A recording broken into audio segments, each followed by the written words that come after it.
দলের নিয়ম অনুযায়ী তারিখ বলতে পারতেছে না, সাবের বাবা ঠিকই দিয়ে গেছে।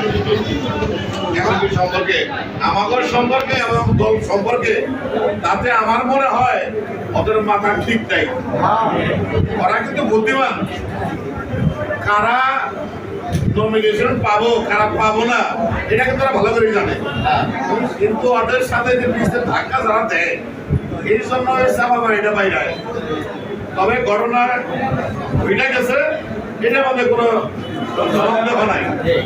এখন আমাদের কাজটা কি, ঘটনা যদি ওইটাই থাকে আপনাদের কাছে মনে হয় ঘটনা ঘটে নাই, আপনাদের কাজ কি আমাদের কাজ কি?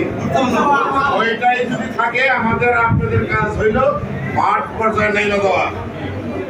কোনো বড় বড় বাজার বুঝি না, নির্বাচনী মাঠে তালতলা বেলতলা যেখানে থাকবেন ওখানে মিটিং, ওখানে ভোট চাওয়া।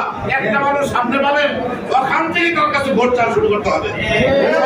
ফকির সাহেব আগামী নমিনি আমাদের প্রিয় নেতা, তার পক্ষে আমাদের ভোট চাইতে হবে। বিশেষ করে ইরন বাদ দিয়া আপনাদের বুকে আমাদের সভাপতি সাহেব যেভাবে বলছে এত জোরে 24 বছর ধরে এই বিরোধী দলের আন্দোলন 17 বছর ধরে আমরাই করতেছি, তার মধ্যে কোনো অন্য কেউ করছে আন্দোলন করবার আসছে একদিন আসছে টাকা জমা আসছে টাকা জমা আসছে। তাহলে আজকে যখনই দেখছে 5 আগস্টের পরে সুযোগ সুবিধা আসতেছে দল ক্ষমতায় যাবো, তবে যারা আছি ওই দল সহ তাদেরকে আহ্বান জানাবো আগামী